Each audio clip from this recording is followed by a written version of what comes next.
Chama na Botina é o seu programa que tem o apoio institucional da Rede Agro Mulher Mais, a ProSoja e Sind Balsas. Também os patrocinadores: Estratégia, Cordial Agro, Martisa Valtra, Reativa Consultoria Agronômica, Lavronorte e Casa Sertaneja. Mais um Chama na Botina, esse que é o seu programa cast semanal. E depois de um grande tempo, na verdade, né, Lara? Mais de 3 anos aí, a gente finalmente conseguiu conectar as agendas, né? Porque, assim, a agenda de todo mundo aqui é bem complicada, todo mundo trabalha. E a gente sabe que esse nosso convidado também não para, né? Quando não tá aqui, tá viajando, né? Não, e eu acho que ele tava fugindo da gente. Quase fugiu agora. Quase fugiu agora, né? Seu Henrique, muito boa tarde. Bem-vindo ao programa Chama na Botina. É um prazer para nós termos o senhor aqui, né? Para conhecermos um pouco mais da sua história, né? E da história com a qual o senhor está conectado aí. A gente até brinca aqui que, assim, dentro do agro, a gente tem muitas coisas que, assim, quem é fulana? É Diana, que é filha do seu Sérgio. Quem é a Lara? A Lara é a esposa do Carlos. Quem é o Carlos? O agrônomo. Então, assim, tem muitas essas conexões. E pra gente, né, assim, carinhosamente, o senhor é o Henrique, seu Henrique da Martisa, né? Ou então é o seu Henrique da Valtra.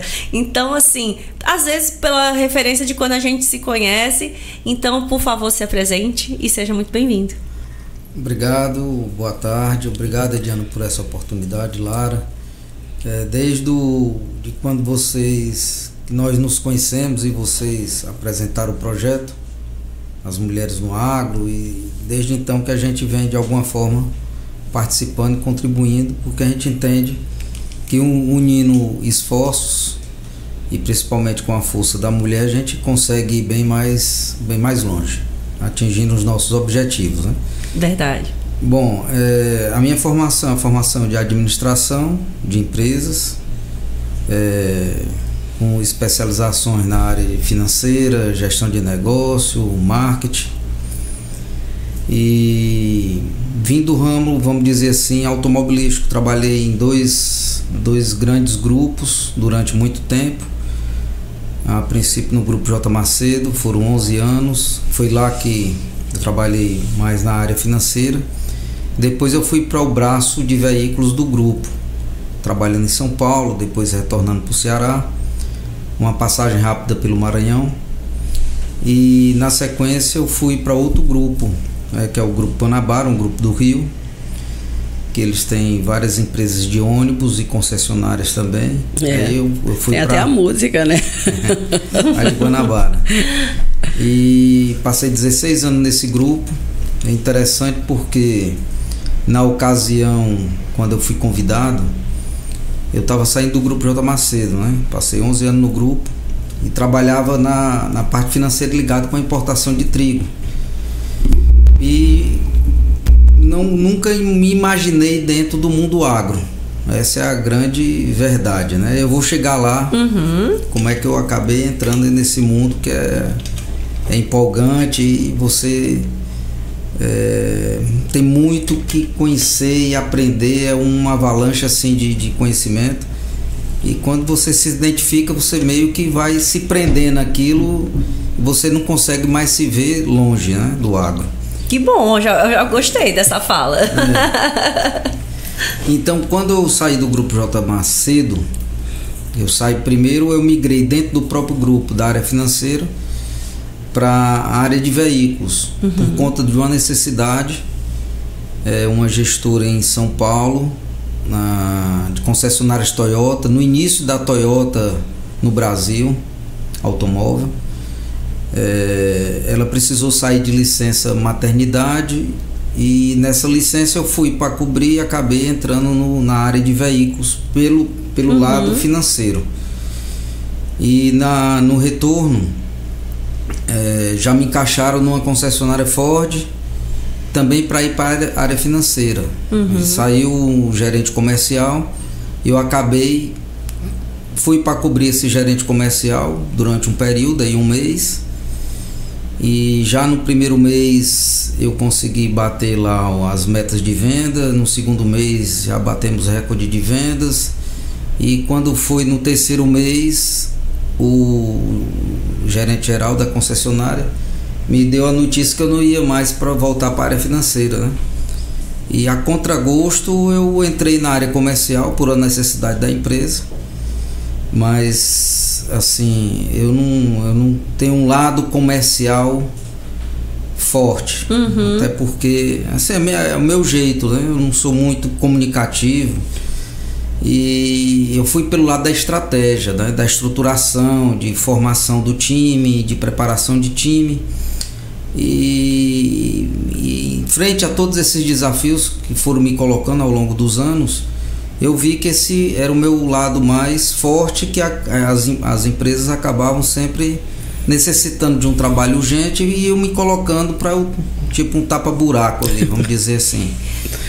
E gostei muito da área comercial. Depois fizemos um trabalho forte. Era a última empresa do grupo J. Macedo no segmento de veículos. O grupo tinha definido, depois de uma associação com o Grupo Garantia, definiram sair do segmento de veículos, e fiquei no grupo até a venda da última empresa. Foram todas negociadas, e na Comercial J. Macedo, que era uma concessionária Ford, eu fui até a gente conseguir um comprador. E foi interessante essa do comprador da J. Macedo, da Comercial J. Macedo. Foi um dia de sexta-feira, já próximo de 8 da noite. A comercial ficava próximo ao centro de Fortaleza. Não tinha movimento à noite, principalmente uma sexta-feira à noite.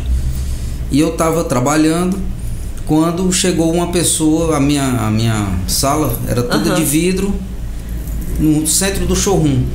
E eu vi a pessoa subindo ali o showroom e fui atender. Era o Tassiano Júnior, um empresário da região norte. E ele chegou e começamos a conversar. E ele disse: eu estou atrás de uma concessionária Ford para comprar em Fortaleza. E eu disse: você veio no canto certo, porque nós estamos... a Comercial J. Macedo está posta à venda.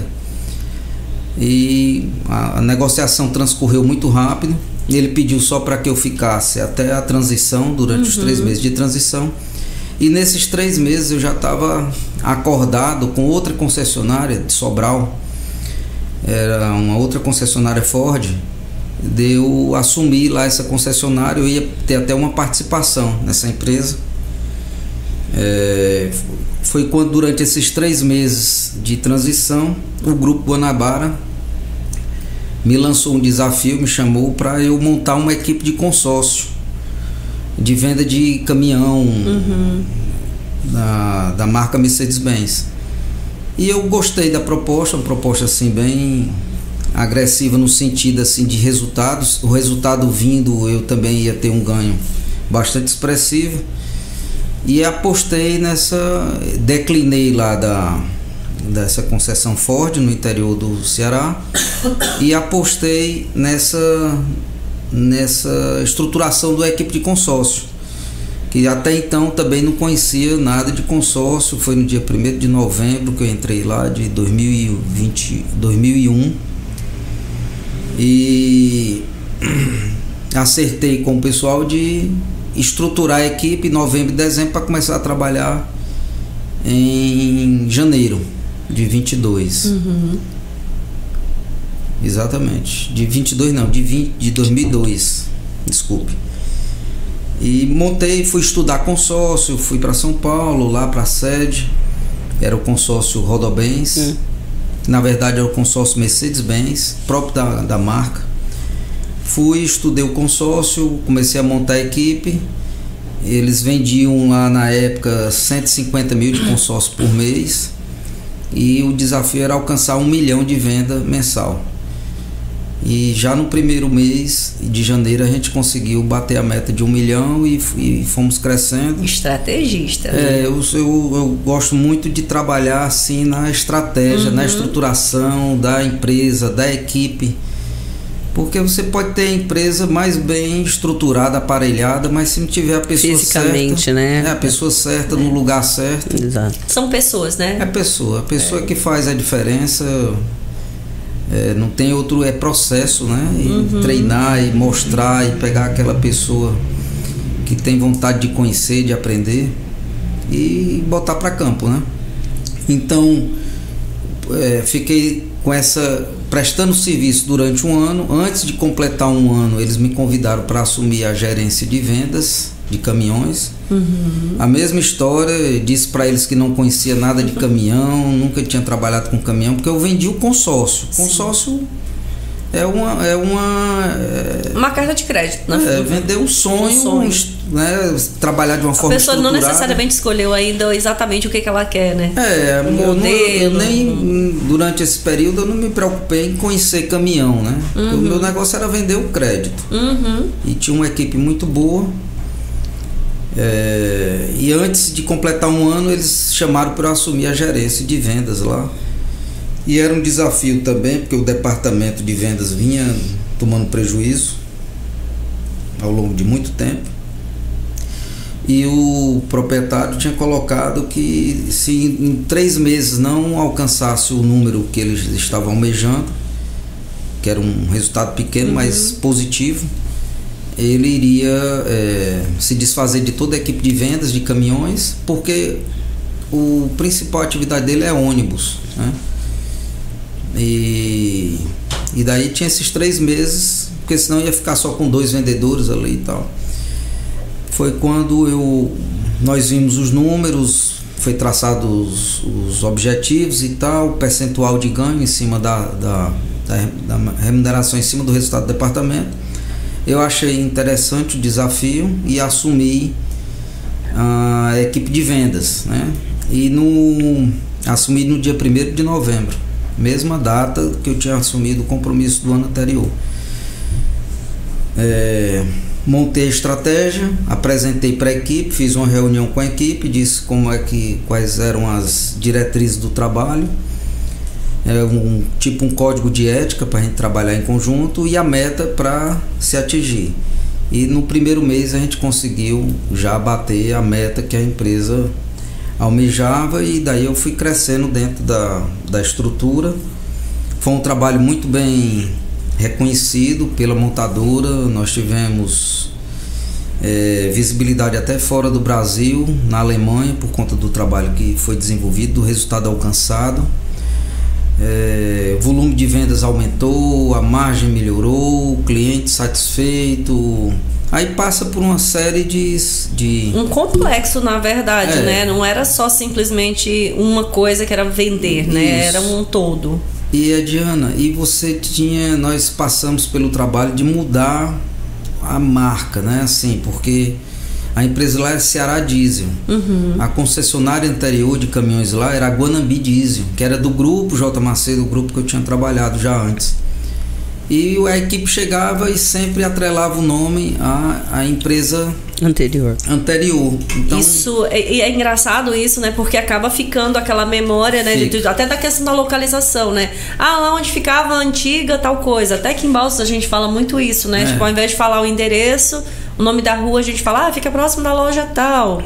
Às vezes a loja já nem existe mais. Quem não mora na cidade, quem é mais recente, a pessoa fica, como assim, né? Mas então, às vezes, é essa referência, né? Então, dependendo da referência, quando ela é positiva, ainda tudo bem, né? Mas quando você quer construir uma marca, às vezes você passa pelo empecilho realmente de trabalhar essa questão também, né? Isso. É como você bem colocou, né? Diana de fulano, Henrique, não sei de onde, Nara. Então, você vai estabelecendo conexões e referências, né? Para o seu trabalho. E foi um período bem interessante. Nós fizemos tipo uma novelazinha de desenho animado, saía num programa de TV lá, que era um programa de TV voltado para o mercado de caminhões, né? E foi uma experiência muito boa, porque quem escrevia os capítulos da novela era quem estava assistindo o programa, né? Ele escrevia na época da carta, né? Escrevia a cartinha e mandava a cartinha pra TV, que a TV aí escolhia e dizia, o próximo episódio vai ser sobre o fulano de tal, da cartinha dele que ele contou a história do pai e tal, etc. Que legal! Então gerou assim Contavam histórias também, histórias. Tudo é na base da história, a história... Cria conexão. Ela cria conexão, facilita, aproxima, né? Gera empatia, né? Gera empatia. Nós passamos como a gente está acostumado, né? A gente, como sempre diz o empresário brasileiro, ele é forjado nas crises, né? Verdade. E a gente acaba tendo uma expertise assim em lidar com situações adversas, até pela característica do nosso país, né? Esse continental e outras coisas mais. E nós fizemos também, uma das ações de marketing era um periódico, saía toda quarta-feira, e num periódico era como se fosse um tripé, né? Tinha informação, a história, que era aquele cliente que tinha recebido o caminhão, qual um pouquinho da história dele, e aí na parte de baixo tinha 5 características daquele produto que ajudava ao proprietário do caminhão, o caminhoneiro, a ter um melhor resultado, e tinha uma parte promocional que dizia, se você quiser esse produto tem uma condição especial. Mas o que estourou foi a história, né? Então a gente imprimia 300 periódicos semanais, 100 ficava com o cliente, que distribuía com os amigos, com a família, era aquele... O dono da história. O dono da história. O dono da história. 100 ficava com o vendedor, né, que distribuía, também. E 100 ficava com a equipe de marketing, que também fazia distribuição lá nos clientes. Então deu uma repercussão, uma visibilidade também pautada na questão da história. E como é que eu cheguei no agro, né? Só para vocês entenderem aí, 16 Esse anos percurso. com caminhões, Mercedes-Benz, 11 anos na área financeira, com automóveis, com Toyota, com Ford. E quando fui em 2016, início de 2016, na verdade em 2015, eu fiz um acerto lá com os acionistas da empresa, né, do Guanabara, que em meados de 2015 ele tinha colocado, era um ano bem difícil, a gente vinha numa sequência, não se conseguia vender caminhão, e ele disse, Henrique, nós temos que demitir a equipe, ninguém vende, não vai conseguir vender agora, vamos demitir a equipe. Aí eu disse, vamos fazer o seguinte, vamos aguardar 6 meses, porque a gente demorou muito tempo para formar esse time. Se nesses 6 meses não acontecer, eu saio, que o que eu recebi e ganhava lá era um valor considerável que dava para manter a equipe, né? E assim fizemos o acerto. Nesse período aí, antes de concluir, fiz um trabalho lá também na questão do pós-venda, de estruturação de pós-venda. Quando foi em janeiro, eu fui desligado e resolvi trabalhar por conta própria, né? Eu e um amigo meu montamos uma empresa. Nessa empresa nós tínhamos uma loja de veículos, que ainda tem em Fortaleza, a pra cá, e uma imobiliária, que tinha o meu cunhado também, que estava conosco, eram nós 3. Só que logo na sequência meu cunhado começou é uma história até bastante conhecida do Regis Feitosa, que ele perdeu os 3 filhos com câncer, e ele foi perdendo do mais novo ao mais velho, né? Quando deu o câncer a primeira vez lá com a mais velha dele, uma leucemia, ela foi ser tratada em São Paulo, ela tinha 12 anos, conseguiu se recuperar, tanto é que ela fez um propósito de fazer medicina, e ela chegou a se formar em medicina em São Paulo. E aí depois começou a acontecer do mais novo, da Bia, que era mais nova, acho que com 8 anos, passou um tempo, mais de ano em São Paulo, tratamento no Sírio, e a família bancando, e os amigos, e não resistiu, faleceu. Aí veio o segundo filho dele, também começou a apresentar alcance foi exatamente na época que a gente botou a empresa lá. E logo, poucos meses depois, 3 meses depois, ele teve que sair, porque não tinha como acompanhar. E nessa nossa investida no mercado aí, pela imobiliária, nós acabamos entrando no mercado de energia. Começamos a entrar tentando negociar a venda de parques eólicos, parque solar. Começamos a entrar nessa seara aí. Eu fui para São Paulo, que também a minha sobrinha também estava lá, o resto também constantemente estava em São Paulo, e passei um período em São Paulo. Então, em 2016 ainda fiquei em Fortaleza. Em 2017 eu fui para São Paulo, fiquei 17, 18.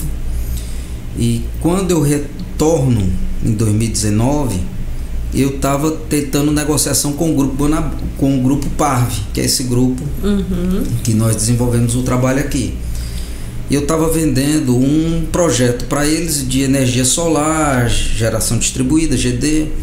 Passamos uns 3 meses nessa negociação. Quando foi em abril de 2019, eles fizeram: Henrique, não vamos ficar, nós temos a nossa própria equipe, a gente vai acelerar, a gente já montou alguns, vamos acelerar. O projeto é interessante, mas nós não vamos adquirir. Agora queremos saber se você quer vir trabalhar conosco. Eles já tinham me chamado em outras 2 oportunidades para caminhões. Já conheciam a história. E outra, um dos 3 principais executivos do grupo Parve, eles vieram do grupo J. Macedo, o mesmo grupo que eu trabalhei. Nós trabalhamos juntos na época. E eles já tinham me chamado, eu não tinha aceito, que era para caminhões. Não que não goste de caminhões, mas eu entendia que eu tinha que seguir nessa questão da energia. E eles me chamaram, aí eles: não é para caminhões, é para o agro. Outra coisa. Só que são os links, né? Por que o agro, mesmo sem eu conhecer absolutamente nada do agro na ocasião, me atraiu, né, para pensar. Em 17, 18, enquanto a gente estava com as negociações de energia em São Paulo, dentro do nosso planejamento estratégico de grupo, era a gente pegar parte do dinheiro que a gente gerasse dessas negociações.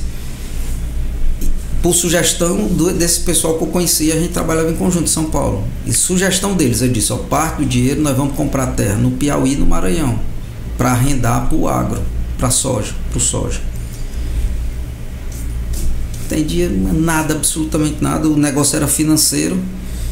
E aquilo ficou na minha cabeça, né? Das terras para o Maranhão, do Piauí. E quando eles falaram para o agro, aí eu disse: opa, aí pode ser que tenha uma ligação. Algumas coisas vêm num insights, vêm na nossa cabeça, a gente entende que é uma mensagem, sei lá, alguma coisa assim que para despertar a nossa atenção, né? Aí qual é a ideia e tal, etc.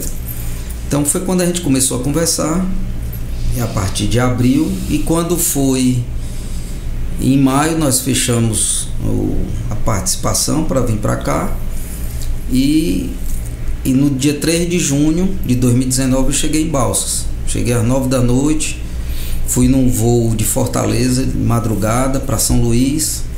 São Luís, peguei uma caminhonete lá, uma caminhonete para vir para cá. Passei por... Não tinha andado ainda pelas estradas do Maranhão. Passei por Presidente Dutra. Sempre foi um ponto de interesse nosso ali, investir naquela área. E vim para Balsas. Cheguei 9 da noite aqui, era uma segunda-feira. 9 da noite, fiz a balãozinho ali do Santo Antônio, né? E desci lá para o Recanto dos Pássaros. Passei quase um ano ali no Recanto dos Pássaros, até quando eu... Hóspede residente.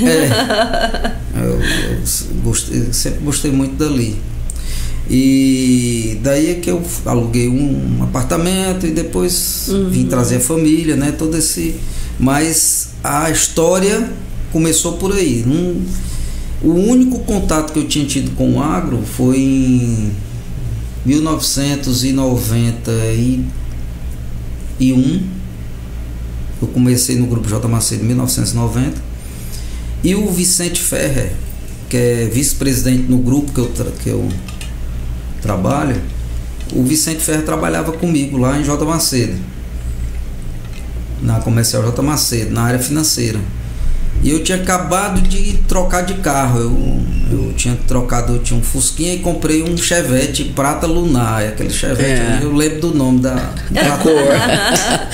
Bem anos 90 eu mesmo. disse, Ferrer, rapaz, vamos lá visitar a plantação de melão lá em Mossoró. Oi. Aí e a família dele é toda ligada com agro, né? Agricultura do Ceará, que é totalmente diferente daqui. Mas eles vieram da roça mesmo, bem dizer. Aí o Ferrer disse, rapaz, vamos fazer o que lá? Não, vamos conhecer. Topa. Aí saímos, um dia eu liguei pra lá, marquei, o pessoal nos recebeu muito bem. E era o principal exportador na época, era o principal exportador de melão para que a região Europa, ainda ainda continua sendo. E fomos lá conhecer essa plantação de melão, como atuava. Passamos sábado lá nesse negócio. Não tinha terra, não tinha nada que ligasse, mas não sei. E fomos lá em 1992. Esse é um contato para o ano de 2019, né? Então, durante esse período todo não teve nenhuma outra coisa que me chamasse a atenção, a não ser quando em São Paulo o pessoal lá disse, Henrique, vamos comprar terra no Maranhão. Vamos comprar terra, era para esse pedaço aqui de Caxias subindo ali. O pau que rolava lá na época era isso aí, era comprar terra para investir, para arrendar. Passava X tempo sem receber nada, só para valorizar a terra. E como é que, por exemplo, assim, vocês em São Paulo tinham essa visão de que aqui poderia comprar para arrendar para soja? Como é que essas notícias chegavam para vocês? Como é que vocês sabiam disso? Não, eu fiquei sabendo por conta desses amigos que nós fizemos lá e estabelecemos conexões nas negociações de energia. E um deles disse, vamos pegar parte do dinheiro da comissão. Sim. Um projeto grande lá que a gente estava negociando até com um grupo fora do Brasil. Vamos comprar terra, eu vou botar parte nessas terras. Aí quem estava comigo, né, também disse, rapaz, eu acho uma boa. E eu disse, não, tô dentro, vamos pegar um percentual. Acaba que essa questão da terra, né, assim como nas cidades, né, o investimento em lotes, por exemplo, é uma coisa que sempre foi vista realmente como um investimento que você dificilmente perde valor. Né? Dificilmente você perde do que você investiu. Há uma tendência natural de retorno realmente, de acréscimo de valor, de valorização, né? Mesmo, né? E aí é interessante porque quando a gente fala do agro, acaba que quando alguém fala um negócio desse, você fala assim, opa, peraí, vamos conversar aqui, deixa eu entender esse negócio direito, né? E você pega puxa no Google hoje mesmo, você vê, né, regiões que estão em franco crescimento e tudo mais, você fala, não, peraí, vai dar certo? E para quem está no ramo há muito tempo e conhece, tem contatos, acompanhou todo esse movimento da agricultura subindo, né? Sim. Então já viu que passou esse filme em outras regiões, que a terra valorizou. Não tinha valor nenhum e se valorizou de um jeito que é um absurdo hoje o valor do hectare.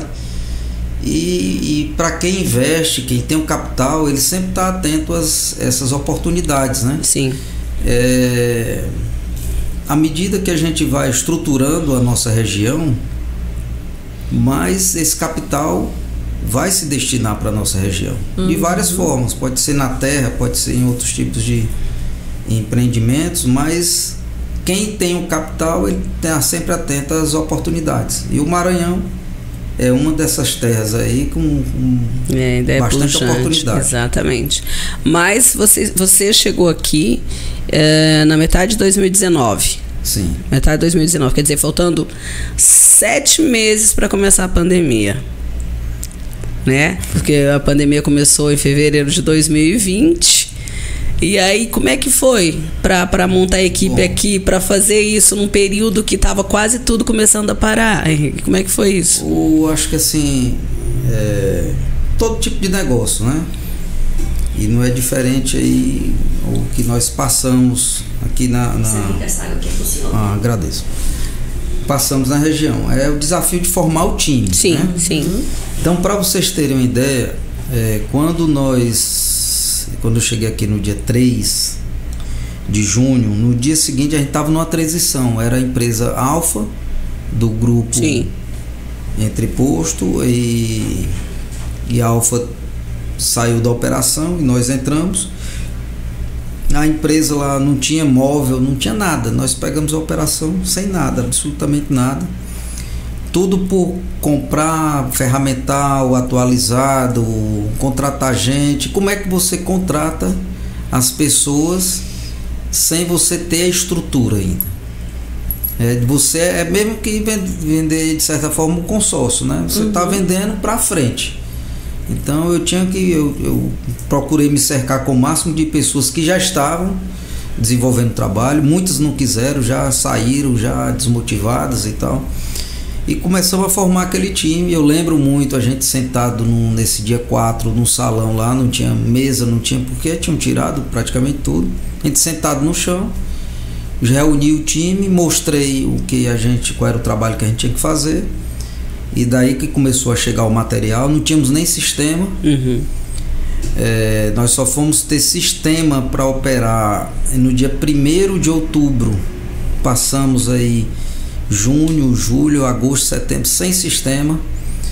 E a nossa missão era o que? Era não deixar o cliente desassistido, porque ele já vinha numa situação desfavorável, uma empresa saindo do mercado. E nos desdobramos para atender esse público, né? O da Massey Ferguson. Alguns deles a gente só veio acertar depois que entrou o sistema, o acerto de emissão de nota e tudo mais. Mas tinha que atender, tinha que dar assistência, tinha que estar em campo. Eu acompanhava o time no campo também e fomos formando. Aí vem o desafio do ano seguinte, já com a pandemia, conseguimos reverter aí uma situação negativa do primeiro semestre do agro e conseguimos fechar de forma positiva.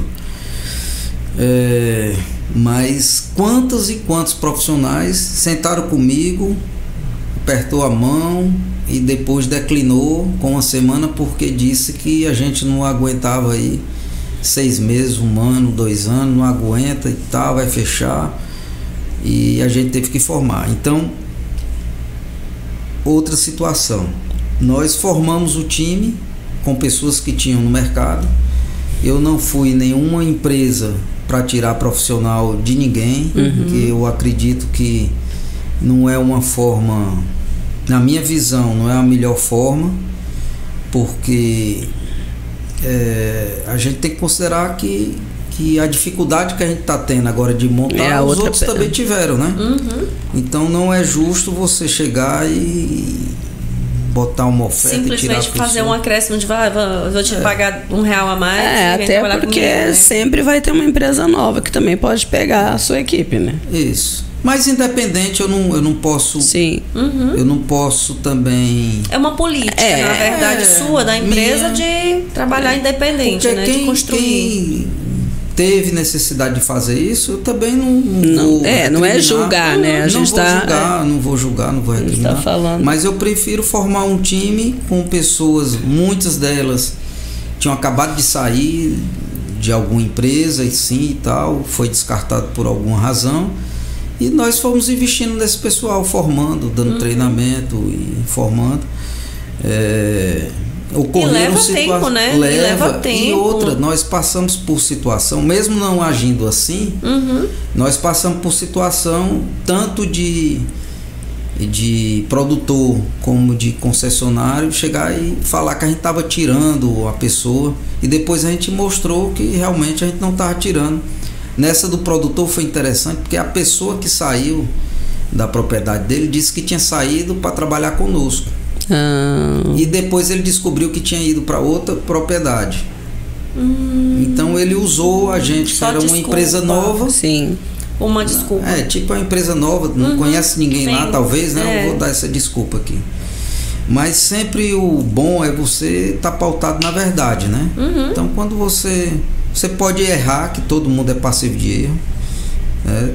Nós erramos também, eu erro, mas é você seguir a verdade, é dizer, não, realmente aconteceu isso, se não aconteceu, dizer também que não aconteceu. Se você indo pela verdade, sempre vai ser o melhor caminho, independente da consequência que Exatamente. tem. Sempre vai ser o melhor caminho.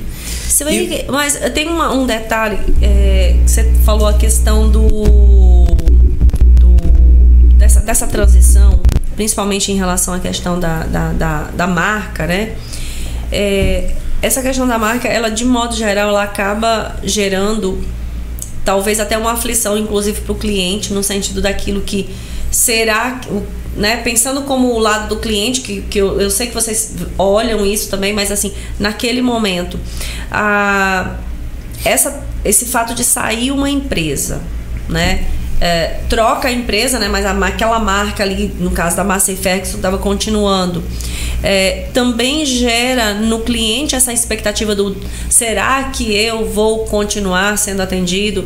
Será que eu posso continuar investindo nessa marca? Então, teve também essa dificuldade naquele momento? Hoje provavelmente não, porque já está realmente a empresa consolidada, até porque vocês estão com uma estrutura física, né, diferente, não estão no mesmo lugar, então tem tudo isso. Mas naquele momento houve também uma dificuldade ainda maior no sentido da aceitação das pessoas em relação ao fato de estar vindo como uma empresa nova, uma substituição? Sempre há, porque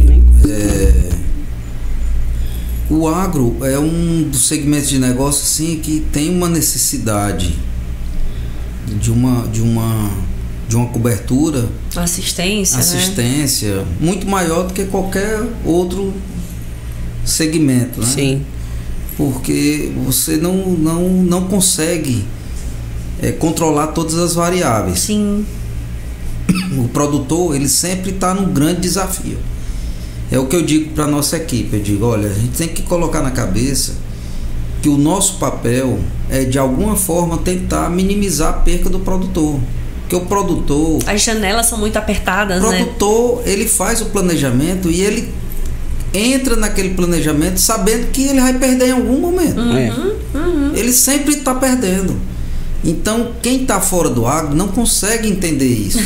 Só vê na hora... a commodity tá alta, não sei o que, comprou um carro novo, fez não sei o que. Aí, como é que é aquela história daquele meme, né? Quem vê close, né, não vê perrengue, né? Não vê como é que é o dia a dia, não vê que é um segmento de negócio que deveria ter atenção de tudo e de todos.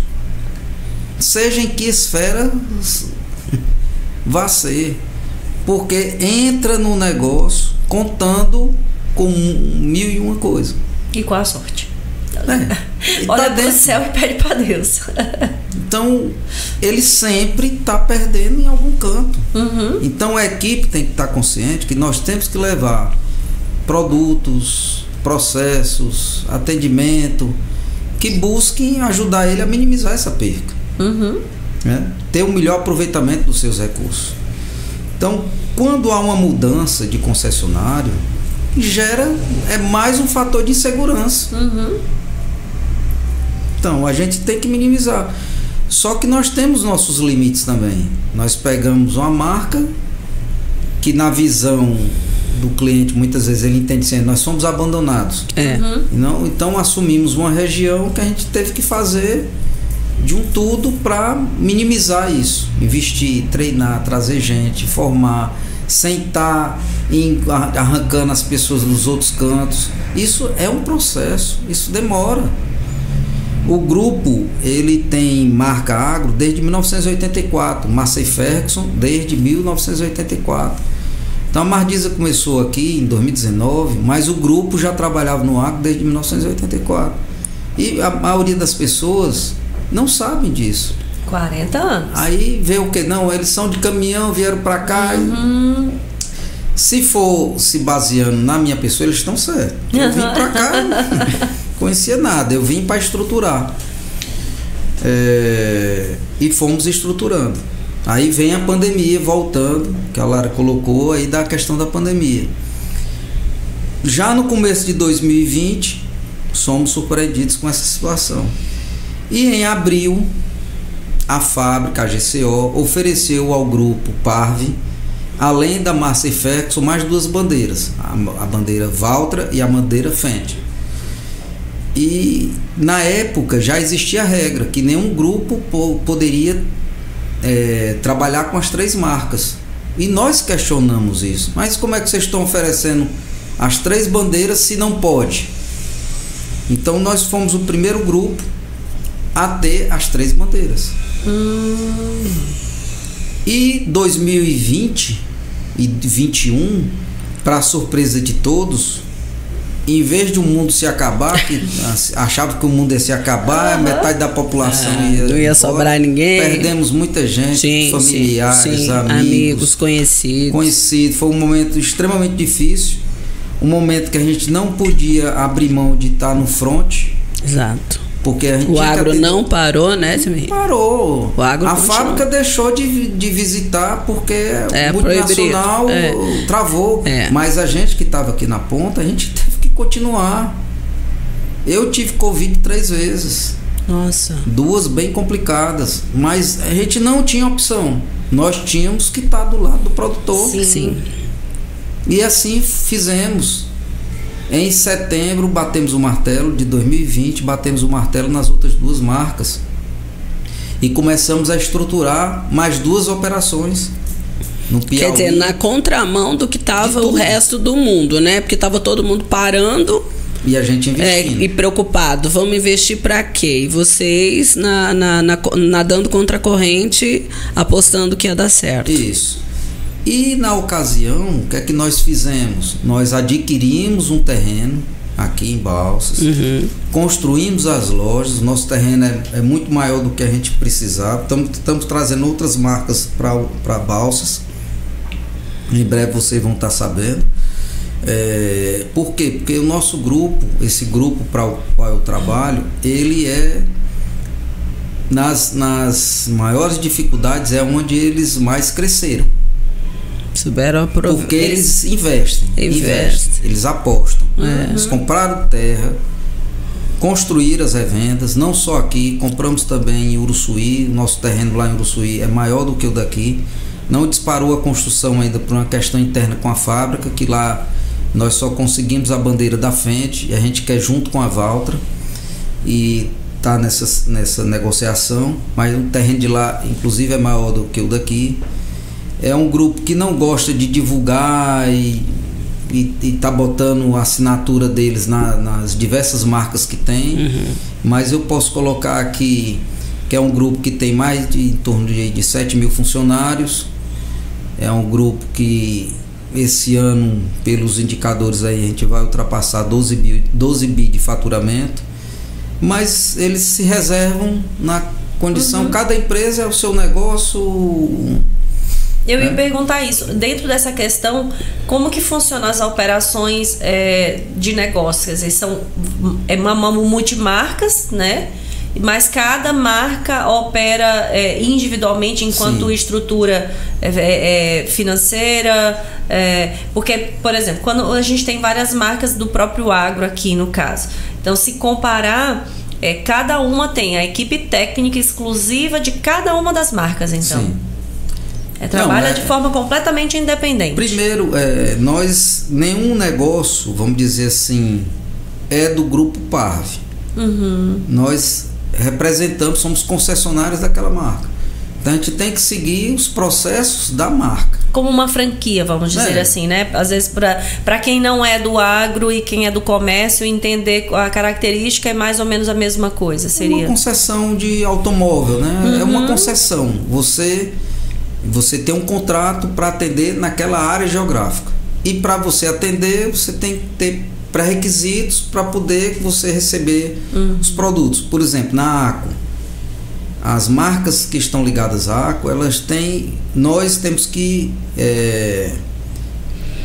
vamos dizer assim, entregar 3 pontos principais para a ACO, para ela poder faturar qualquer produto para o nosso estoque. eu tenho que ter um estoque que ele chama enxoval de peças daquele produto, tenho que ter aquele estoque mínimo daquele produto específico, Sim. tem que estar lá no estoque. Eu tenho que ter ferramental daquele produto, ferramental exclusivo para a operação daquele produto, e eu tenho que ter pessoas treinadas na área de vendas e na área de pós-venda. Se em alguma dessas eu estou devendo algo à GCO não fatura para o nosso estoque. Ela só fatura se tiver tudo tem certinho. Que estar redondinho. Tem que estar. Então cada marca tem as suas regras. Então é por isso que a gente brinca assim, dizendo, nós não somos dono do negócio, nós representamos, nós somos concessionário. Então, fora isso, eu tenho que também ter um market share da região, eu tenho que vender X produto de uma linha, de outra e tal. Tem toda uma gama de acertos que nós temos que cumprir para continuar com a marca.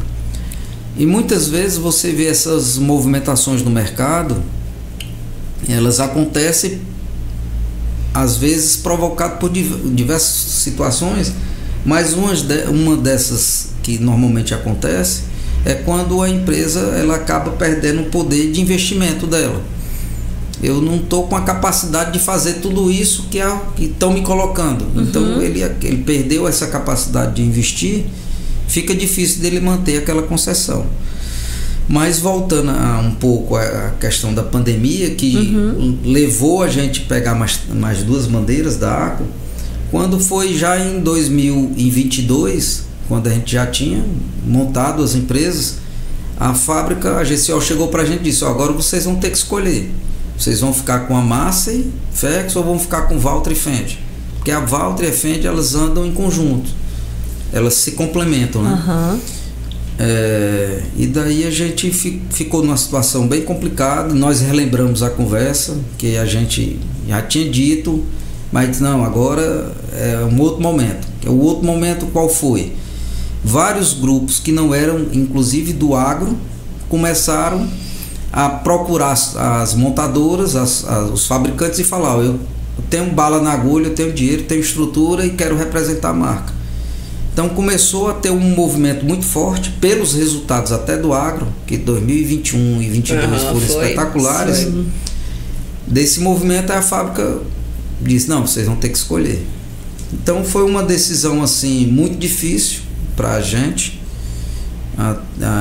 por conta do relacionamento com a Massey FX desde 1984, mas quando nós olhamos a questão de médio e longo prazo, nós entendemos que as duas, a Valtra e a Fendi, se tornariam maiores do que a Massey, se tornaria um negócio maior do que o da Massey, e teria condição da gente abrir mais áreas e expandir pelo Brasil. E foi quando houve essa definição. Em 2023 nós negociamos, nós não estamos mais nem com a Massey FX do Maranhão nem do Piauí, que é outro grupo que assumiu, também indicado pela própria AGCO. E hoje nós temos Valtra no Maranhão, 3 lojas. A Fendi nós temos 2 no Maranhão e uma no Piauí, em Uruçuí, uma provisória, até sair essa definição. E estamos com Massey Ferguson em Roraima e em Sergipe. Mas a do Maranhão e do Piauí nós negociamos e passamos para frente, né? Eu vou aproveitar para fazer um intervalinho, né? Isso. Porque na rádio a gente precisa faturar também, né? E aproveitar então aí para, né, relembrar os nossos patrocinadores e também de que você pode acompanhar o nosso programa Cast não só pela Rádio Boa Notícia 91.1, mas também por uma das redes sociais da qual você gosta mais, da sua preferência, quer ver e quer ouvir. Tem YouTube, tem Spotify, tá indo pra Fazenda, quer ouvir Facebook, o programa, né? E se quiser só ouvir, né, fica mais fácil. Aí tem o Spotify, tem SoundCloud, você escolhe o que você preferir, né? E foi muito legal, né, Lara, porque a gente acaba recebendo muito feedback, né? E aí, às vezes a gente recebe alguns recadinhos do coração no meio da entrevista, né?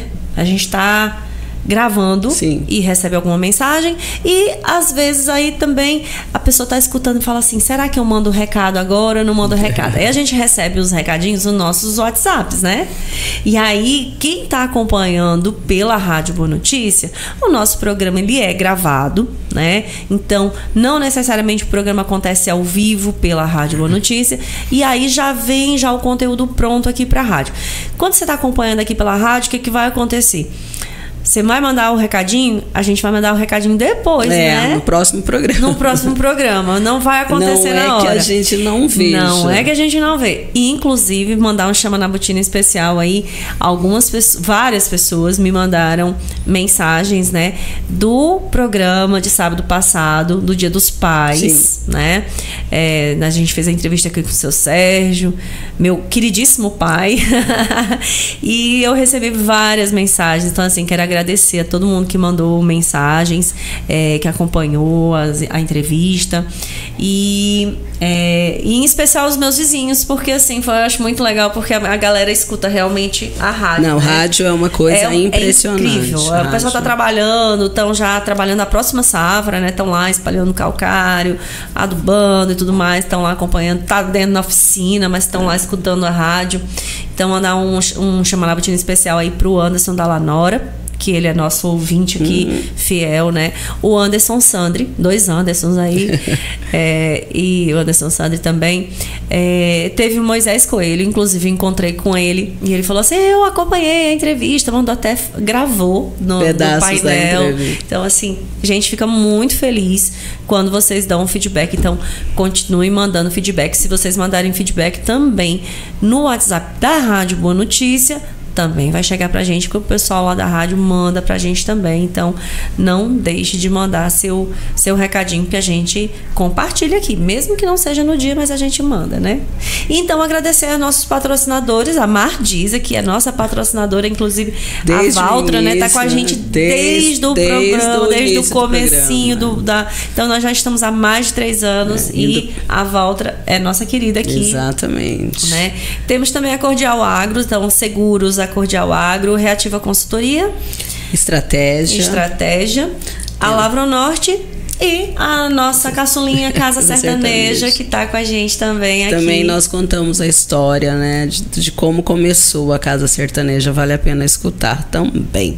Verdade. É como o Henrique hoje está contando pra gente como ele veio parar no Balsas e no agro, né? Porque a gente não sabe de todos os perrengues que as pessoas passam para vir para cá. Mas assim, quando você fala de toda essa tua trajetória profissional, que, diga-se de passagem, vou te dar os parabéns, porque muito bem montada, muito bem feita. Construída, né? Muito bem. Exatamente. Né? E morou em São Paulo, veio de Fortaleza. Eu fiquei imaginando assim, gente, ele ia morar em Sobral. Sobral é uma baita cidade, ele cai em Balsas. Adoro Balsas, mas a diferença de uma capital, principalmente Fortaleza, que é gigantesca, para uma cidade do interior, não deu assim um medinho da família de vir para o interiorzão, questão de escola, se bem que aqui a gente tem escolas maravilhosas, mas sempre tem aquela coisinha, né? Vou te dizer assim, quando você parte para um desafio, sim, você tem a tua família e você tem que lutar por ela. Sim. Independente de onde você vai tirar o sustento, de uma forma honrosa, vamos dizer assim, porque sem estar metido em coisas que não são corretas, você tem que ter ao seu lado uma esposa que lhe dê a força, né? Sim. Porque se você não tiver esse lado da família, tudo fica mais difícil. Mas, independente dos desafios que nós temos que assumir, a gente tem que encarar e seguir em frente. Sim. Mas, logo quando eu cheguei aqui em Balsas, no primeiro dia já, eu senti aquela energia dizendo... Eu me senti bem na cidade. Sim. Assim, para não entrar numa outra esfera aí eu me senti muito bem na cidade. Eu lembrei do interior de Sergipe. A família da minha mãe é do interior de Sergipe, de Lagarto. Eu sou cearense, eu brinco assim, eu sou cearense com sangue sergipano. E passei muito tempo da minha infância no Sergipe, em Lagarto, ali no meio de laranjal, de plantação de fumo, de maracujá, a minha coco, plantação de coco, fazenda, criação de gado. O meu avô, ele faleceu, eu não cheguei a conhecer meu avô, ele faleceu antes da minha mãe casar. Mas eu vi muito das histórias dele e tal, e ele negociava com fumo e outras coisas mais. Tinha armazém no Ceará, tinha em Sergipe. E a minha infância foi nesse meio agro, assim, vamos dizer, né? Então, quando eu cheguei aqui, entrei, desci ali no Santo Antônio, fui descendo aquela ruazinha estreita, passando no centro da cidade, me lembrou muito Lagartas, as ruas estreitas. As memórias afetivas, né? A memória afetiva, aquilo foi muito positivo. Mas, por mais que a esposa apoie assim, os desafios e tal, foi difícil trazer para cá, para morar aqui em Balsas. Realmente, esse choque aí, ela sempre morou em Fortaleza. Capital. Hoje, Fortaleza é uma cidade muito bem estruturada. Sim, né? Fortaleza tem tudo. Assim, e tem a praia, né? Tem sim, fora isso, né? Para ajudar, ainda tem a praia. A família, os amigos. Então, mas para quem está focado no trabalho, eu me sinto bem onde, se eu estiver trabalhando e desenvolvendo um projeto que eu entenda interessante, eu topo qualquer local. Sim. Mas no Balsas, né? No Balsa. Eu me senti assim muito bem. Me senti, mesmo com todo o desafio que tinha pela mão, eu me senti acolhido, né? Sim. E é interessante, assim, na cidade aqui, acredito que por ter muitas pessoas que vieram de fora e também muitas vieram sem família e depois trouxe a família. Quando você chega assim, você acaba sendo muito bem acolhido. Então, o ciclo de amizade que nós fizemos aqui num Balsa é uma coisa assim, impressiona até a gente, porque nós fomos muito bem recebidos, muito bem acolhidos. A minha esposa teve dois momentos, né? Teve a primeira transição dela, vamos dizer assim, foi no final de 2019 ao começo de 2020, indo para São Luís. Como nós tínhamos também filial em São Luís, aí foi o primeiro degrau, vamos dizer assim, ela foi para São Luís. Eu vou trazer devagarzinho. E ficamos muito bem instalados em São Luís, com amizades lá, mas foi um ano muito difícil por conta da pandemia, a família não podia ir e tal, e ela meio que se deprimiu um pouco. Eu também, fui um dos 30 primeiros que peguei Covid aqui no Maranhão, atingiu o pulmão e tal, então foi complicado. E a gente longe de família, não tinha quem recorrer. Mais difícil ainda. Foi bem difícil. E eu estava lá entre Balsas e São Luís, né? São Luís, Imperatriz, montando tudo simultâneo. Aí 2020 ela foi para São Luís. Quando foi no final de 2020, que é uma situação que a gente se deparou aí por 3 vezes, assim, a gente ia morar no local alugado e ajeitava o local, e acabou que o apartamento que a gente arrumou lá, um casal de médicos, pessoal, gente boa demais, apartamento térreo, numa localização muito boa, fizemos uma reforma no apartamento, aí um vizinho foi tomar um vinho conosco, falou com um com o outro e venderam o apartamento. E ele pediu o apartamento antes de terminar o primeiro ano. Mas eu achei bom porque provocou a vinda para Balsas, né? Pro Balsas. Mas ela ficou naquela dúvida, veio com a minha filha, que eu tenho 6 filhos, né? Veio uma acompanhando, e ela não sei o que, é quente, botou... Tem muita dificuldade. Botou dificuldade, não tem aeroporto e tal. Aí eu disse, não, tudo bem, então vocês ficam em Fortaleza, que a gente com casa em Fortaleza, vou pedir a casa lá do inquilino e vocês ficam lá na casa. Mas aí acabaram que Outras pessoas começaram a falar com ela: pai, vai deixar teu esposo lá, não Como sei o assim? que, a mãe, não sei quem, uma amiga dela é de São Luís, olha isso aí. Lá também tem oportunidade, tem espaço para você trabalhar. Isso, por aí. Aí ela veio meio que a contragosto. Eu aluguei uma casa aqui, a casa estava até para venda, até se tornou um amigo meu, e fizemos uma pequena reforma na casa para poder acomodar lá a nossa realidade, né, do tamanho da família. Ela veio, chegou no domingo, Ediana, já zangada, chegou zangada, né? Não consigo imaginar. Quando foi na quarta-feira, na hora do almoço, aquela zanga, tal, na hora do almoço, aí eu disse: vamos fazer o seguinte, sábado eu lhe levo de volta, não tem problema, te ajeita aqui, arrume e leva. Só que nessa mesma quarta-feira nós tínhamos na casa de um amigo meu que ele trabalha em Fortaleza, que é daqui, na verdade ele nasceu no Pará, mas a família é toda daqui, o Vinícius Maia, que é advogado lá, muito bem sucedido. Ele estava aqui essa semana no Balsa. Disse: Henrique, rapaz, vem aqui que eu chamei uma banda, vamos tomar uma noite, era quarta-feira. Ele disse: rapaz, quarta-feira. É as peculiaridades do Balsa. Quarta-feira, vem a minha mãe para conhecer a Renata e tal, que é minha esposa, Renata.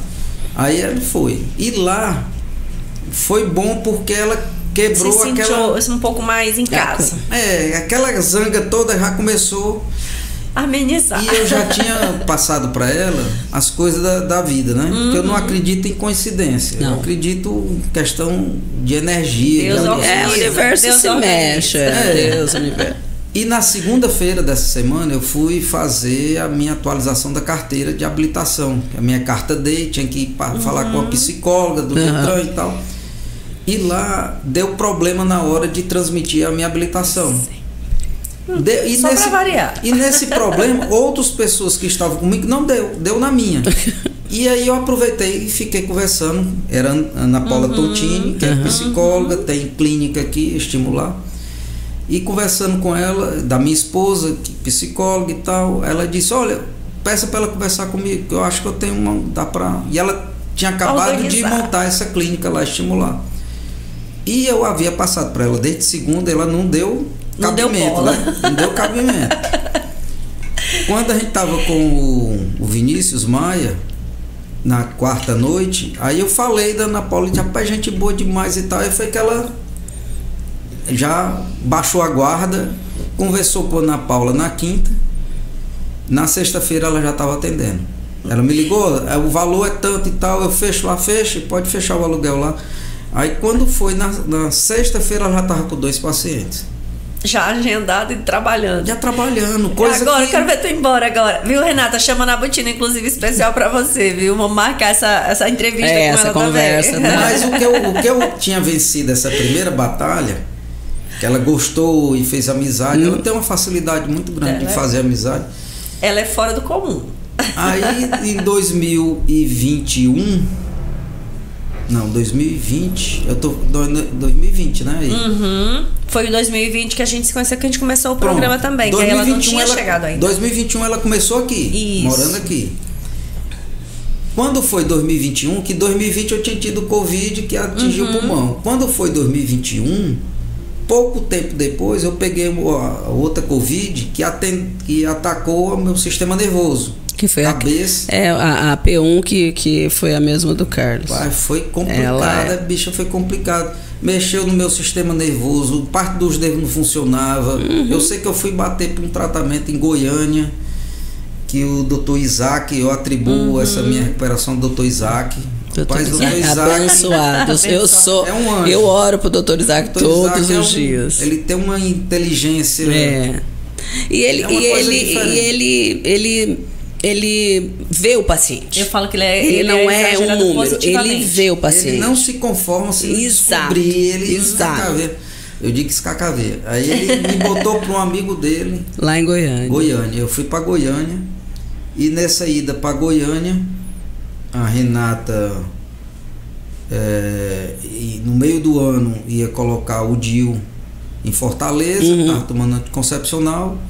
E estava lá em tratamento, eu caindo pelas tabelas lá. E ela disse: Henrique, eu compro o anticoncepcional desse próximo mês. Eu disse: não compre não, porque você já vai botar o DIU. Daqui a 10 dias você vai botar o DIU, Fortaleza. Não compre não, vamos cuidar aqui desse tratamento. E eu sei que nessa ela engravidou de gêmeos. Presente dobrado. Presente dobrado. Engravidou de gêmeos. E o ano seguinte... Pra quem já tinha 4, 2 a mais. 2 a mais. E, Maria, é a alegria da casa. Eu imagino. E aí no ano seguinte, que ela foi ter neném em fevereiro do ano seguinte, ela ficou em Fortaleza. Porque tinha que matricular a Maristé, que os outros já são formados e tal. Uma mora em São Paulo e os outros 2 em Fortaleza. E nesse negócio ela passou o ano de 2021 em Fortaleza. Até porque lá ela tem uma rede de apoio maior, né? Na verdade 2021 não, 2022. Quando os meninos nasceram. Uma rede de apoio maior. A família são, né? 2, né? Muito diferente. E questão 42 anos, preocupação com o parto e tal. Aí acertamos lá, ela morou em Fortaleza. A gente vai cortar a data, viu, Renata? Não vai deixar isso. Não, pode deixar, ela não briga não. Ó, os meninos nasceram no dia 22 de 2 de 2022. Opa! Eita! Aí eles passaram o ano lá. Aí tu já vê, né? Paparico de mãe, de vó, de tio. Aí para voltar em 2023 para Balsas, foi outra briga. Outra luta, né? Chegamos aí, a gente já tava morando em outra casa. Eu peguei uma casa maior. Pra poder acomodar melhor. Acomodar melhor e tal. Uma casa muito boa. De Nara. Aí, quando a gente chega no domingo, que não tem voo, né? A gente tem que ir de carro. Não tem escapatória pra gente. Eu gosto de carro. Chegamos no domingo. Saímos de lá no sábado com a tropinha. Os bebês e tal, aquela coisa toda. Viagem parcelada. Dormimos em Floriano e chegamos aqui no dia seguinte. Quando chega no dia seguinte, vai dar banho nos meninos sem água na casa. Ah, meu pai eterno. Recepção. Tu não tem ideia. Não, eu tenho. Eu sou mãe, eu tenho. Eu sou da época que Balsa não tinha nem água. Pega a água, não sei o que, deu. Ela nem sabe, eu peguei foi a água da piscina, o balde da piscina. Agora sabe. Agora ela sabe. E aí foi aquela luta. Quarta-feira foi a data limite também, que o negócio dela é quarta-feira. Não é bom. Quarta-feira é bom sair pra trabalhar e não invertar tão cedo. Quarta-feira ela me liga e diz: eu estou botando os meninos no carro. Vamos embora. E tal. Vai pro hotel, pelo amor de Deus, mas não vai embora. Aí eu não tem babá e tal. E, meu Deus do céu, agora como é que eu vou fazer? Ele disse: não, tudo bem, eu vou arrumar a pessoa pra lhe deixar. Vai levar pra Fortaleza, não tem problema nenhum. Tinha feito a reforma na casa. Aí eu fui num padre Genivaldo. Aí pedi para ir lá em casa para benzer a casa, para não sei o que, para conseguir babar. E fui no Cine. O Cine indicou umas moças e nós contratamos dessas moças, nós conseguimos contratar 2 já no mesmo dia. Então o Cine ajudou, a gente conseguiu ter o suporte. Eu sei que para manter essa estrutura aqui, nós chegamos a ter até 5. Acho que era 5 babá. Era 2 durante o dia, 1 à noite, era 4 babá. No final de semana para fazer o suporte. E a moça que cuidava da casa. Eu tive que montar quase que uma empresa para poder gerenciar a casa e ter condição. Mas é muito diferente aqui a questão trabalhista, assim, de profissional para ajudar a gente em casa, que é bem mais difícil. Lá no Ceará é mais simples. Mas a gente conseguiu vencer essa dificuldade. Ela foi se engajando, né? Ela atende no colégio militar como voluntária, atende na Calanto, atende na Polícia Militar. Por conta da situação da família dela, do problema de câncer, né? Ela começou a atender na Calanto. Porque isso mexe, né, com a família como um todo, né? Que você quer retribuir também, né? Muitas vezes você quer, e você sabe o que a pessoa passa. Isso. Você sabe, você tem lugar de fala nisso. A questão é essa, né? Não é nem empatia, né? Você já viveu, passou na pele, né? Viveu. Então isso aí motivou ela a fazer esse trabalho voluntário. Começou pela Calanta e foi abrindo espaço. Hoje ela já atende na Unimed, começou como professora da Unibalsas, agora foi a primeira aula que ela deu na semana passada. Então, vamos dizer assim, daquela dificuldade toda, ela viu o universo de oportunidade que Balsas apresenta. Quanta transformação, né? E é uma coisa assim impressionante o que Balsas tem para oferecer. Para quem gosta de trabalhar, Exato. Não tem canto melhor de você estar. Só não trabalha quem realmente não quer ou não se capacita, ou né? Não precisa, sei lá. Gente, e o interessante é que, assim, salvo engano, é a 7ª entrevista seguida que o nosso entrevistado toca nesse assunto. Você já reparou? Ele fala a respeito da prosperidade e da fala. Mas aí, outra vantagem, né? Que com certeza a Renata tem uma visão diferenciada da gente, porque ela é uma profissional de observação. Tudo isso, né? Com todos esses trabalhos, voluntariado, o trabalho dela mesmo, a vantagem de você almoçar em casa, de você poder ir buscar um filho no colégio, de você poder participar da vida do filho, que o interior te proporciona isso. E o ensino muito bom. Exatamente. Surpresa, nossa. Ensino muito bom mesmo. Do ensino. Exato. Muito bom mesmo. Então a gente está totalmente inserido, a gente gosta da cidade. Eu amo Balsas assim, demais. O que eu puder fazer para ajudar dentro porque sempre é aquela história, o que é que eu posso fazer, né? Não se preocupe muito com o tanto que você pode fazer. Se preocupe em ajudar até onde o seu braço alcança. Sim. Se fizer diferença, se cada um fizer um pouco, exato. Aquele pouco de cada um se torna uma força muito forte. E Balsas, a gente tem que retribuir o que ela dá. Mais até porque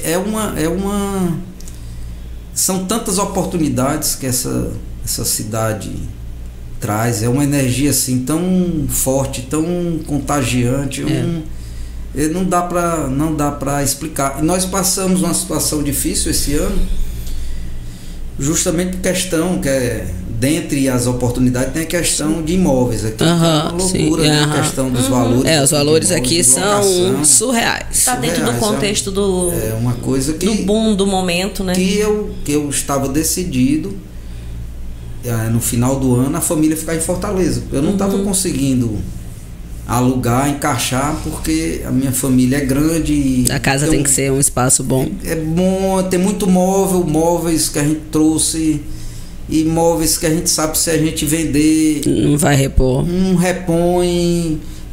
É uma coisa não dá para explicar. E a gente, eu não tinha dito nem para Renata. Eu falando com 2 amigos meus aqui, eu disse, final do ano eu vou deixar a família em Fortaleza, ou eu vou deixar Imperatriz, eu vou Araguaína.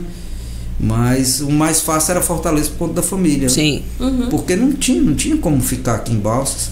Foi quando na Agrobalsas, a Paula da integração da imobiliária me provocou e disse: Henrique, você não quer comprar uma casa? Eu disse: comprar eu quero, eu não tenho condição de comprar, porque dos valores que é em Balsas eu não tenho condição. E foi lá e foi cá. Eu sei que daquela conversa despretensiosa, em menos de 2 meses, foi no Agrobalsas em maio.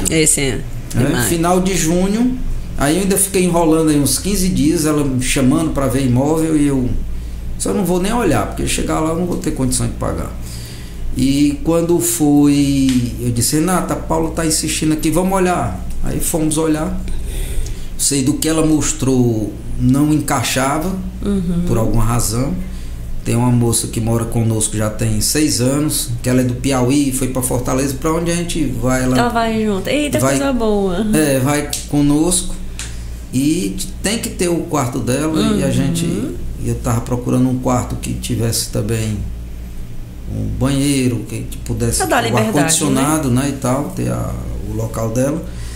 E eu sei que nessa daí a gente já estava se despedindo quando ela recebe uma ligação e diz: tem uma casa que eu vendi, a pessoa pagou o sinal e tá rolando, tentando financiar e não conseguiu. Você não quer olhar essa casa? Eu disse: como é? Tem os quartos que a gente precisa? Tem. Agora é uma casa antiga. Eu disse, não incomoda ser antiga, a gente reforma, né? Eu sei que vimos, foi unânime em todos lá de casa. A gente chegou, já sentiu aquela energia boa. Uma coisa boa, é bom. E assim. botamos, deu uma entrada, um sinal. E eu sei que a conversa toda em menos de um mês a gente já tinha recebido a casa. Então, encaixou também, né? Uma coisa que eu estava aqui, nunca tinha aparecido. Na hora que eu disse que precisou, eu tinha me conseguiu decidido, num bairro bom que ela queria também. Coqueiro, conseguimimos no Coqueiro. Cajueiro. Desculpa. Um bairro novo. Desculpa, aí eu lembrando do Ceará. Né? Cajueiro. Conseguimos lá no bairro Cajueiro, uma casa um bairro bom. Boa. Aí tô fazendo um pequeno ajuste lá na casa. Mas é o que eu digo, não tem coincidência, nada por acaso. Não. De uma decisão que ela nem sabia que eu ia deixar a família lá para poder tocar os negócios aqui, acabou que encaixou e deu certo, né? E você falou sobre isso, eu me lembrei da sua fala inicial sobre a questão de administração e dessa migração que acabou acontecendo na sua carreira, né? Principalmente porque, de modo geral, quando você acabava assumindo uma outra função, as pessoas estavam ali te observando. Então, assim, você ser convidado muitas das vezes para assumir, às vezes, um desafio, por mais que você falasse, não, minha formação não é bem essa, o meu caminho não é bem esse, mas você acabou desenvolvendo, né, e gostando da questão da estratégia voltada para os negócios. E existe uma questão muito em administração, é que dizem, né, é a pergunta clássica, né, se o administrador ele nasce com aquilo ou se ele pode desenvolver. E durante a sua experiência profissional, com todas essas vivências que você teve durante a vida, como que você enxerga hoje esse Henrique nessa carreira, com com todas essas experiências, com todas essas vivências? Bom, eu tenho eu coloco sempre para os meus filhos, coloco para eles o seguinte, de uma forma geral, é que as pessoas vão esperar de você na esfera profissional. Eu coloco para eles. O que é que eles vão esperar de ti? Eles vão esperar disponibilidade e vão esperar capacidade de resolver problema. O que é a disponibilidade? Disponibilidade é na hora da dificuldade, a pessoa precisar, a empresa precisar, e você falar, olha, eu não tenho esse conhecimento, mas eu estou à disposição da empresa. Que precisar, eu estou aqui, estou junto. Essa é a disponibilidade, independente se é final de semana, se é à noite, se é uma viagem, seja o que for. Sim. É você se colocar disponível.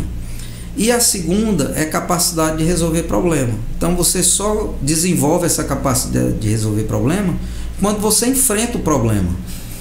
E o que é problema, né? O que é problema? Então o meu pai, que faleceu esse ano,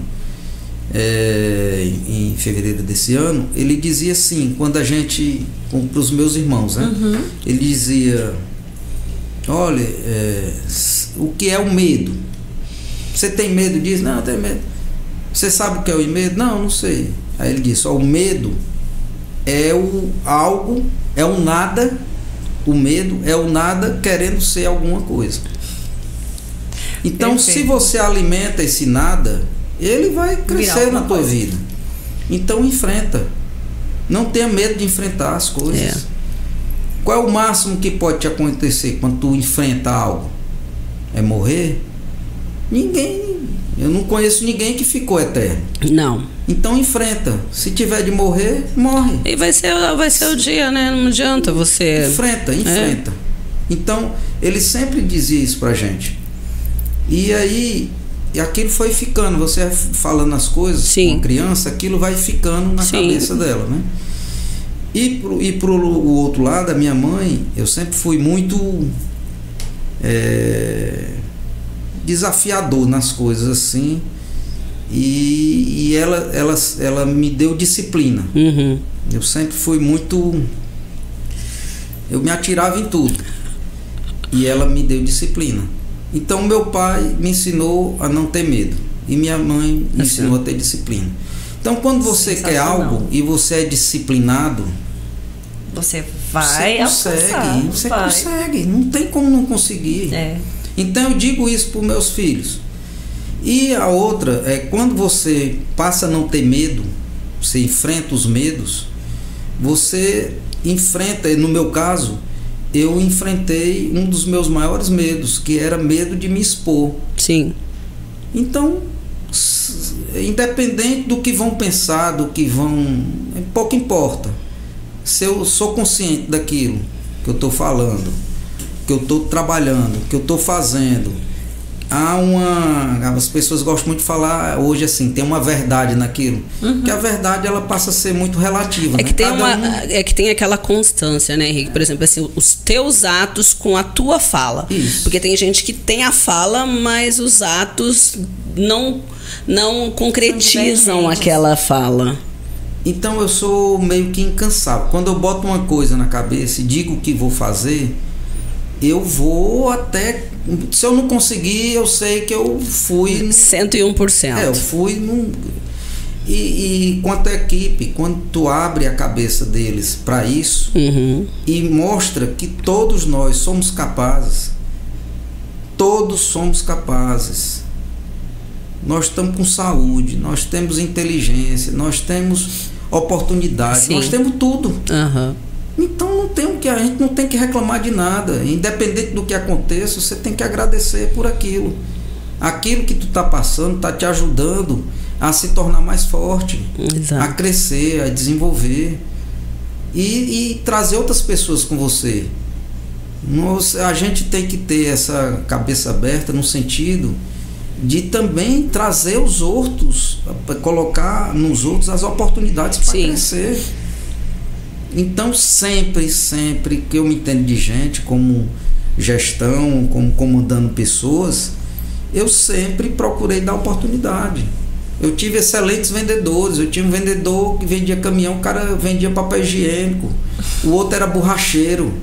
Um borracheiro que eu fui e o cara me atendeu muito bem. E eu vi que um cara paulista que estava no interior do Ceará, que a família do Ceará, o cara ali, ninguém dava uma oportunidade para ele e nós demos a oportunidade. Hoje ele continua como vendedor lá, com a sua casa própria, o seu carro quitado, a família com a família. Isso é fazer a diferença também. É você ver as pessoas crescerem, isso aí. Isso dá prazer de verdade, né? Isso dá prazer, é o agro. É você pegar uma terra que não produz e você tirar daquela terra riqueza. E por conta dessa minha forma de pensar e de agir, eu não fiquei parado só num conhecimento superficial do agro. Eu fui atrás de estudar, eu fui atrás de startups, eu fui atrás de trazer coisas novas, coisas que nós já trouxemos, implementamos já o ano passado, está em fase de estudo. Onde a gente está colocando, a gente está vendo que está ocorrendo, que é uma plataforma de prevenção de pragas e doenças. Prevenção não é o que existe no mercado. O que existe é satélite, é robô, as coisas altamente sofisticadas que identificam o momento que está ocorrendo a praga. No nosso não. O nosso é uma plataforma que identifica antes da praga. Não existe. E nós trouxemos para cá. Que aqui eu chamo, que eu falo com o pessoal da fábrica e quem eu tenho um relacionamento, eu digo aqui, o Balsas é o centro do mundo. Daqui vai surgir tudo. Eu boto neles a cabeça, como eu visitei fábrica na Finlândia, da Valtra, e um deles diz, eu vou conhecer lá o centro do mundo. Vai conhecer e vai gostar. Porque é de lá que vão surgir essas grandes novidades. E nós estamos trazendo e implementando aqui. Sim. Fazer a prevenção, né? Prevenção, a prevenção, não a profilaxia. Nós demos voz ao solo, à planta e ao clima. Eles conversam conosco e através de algoritmos e de inteligência artificial a gente já consegue dizer, a probabilidade dessa praga tal, ou seja, do soja, do milho ou do algodão, a gente consegue dizer, olha, a probabilidade de acontecer é isso. quão for maior a tua cobertura da tua área, mais informação tu vai ter. Exato. Então é um projeto altamente inovador, audacioso, inovador, e nós fomos buscar e trazer. Não só ele, como equipamentos de incorporação de mata ao solo, que quando tu abre uma área, tu empobrece o solo. Sim. E no nosso sistema você enriquece, tu já larga com mais produtividade. Então nós não estamos reservados a vender um equipamento, a colocar o equipamento com tecnologia. Nós fomos atrás de inovação. É isso que motiva o nosso time. É isso que me motiva. E eu trouxe isso para a nossa realidade.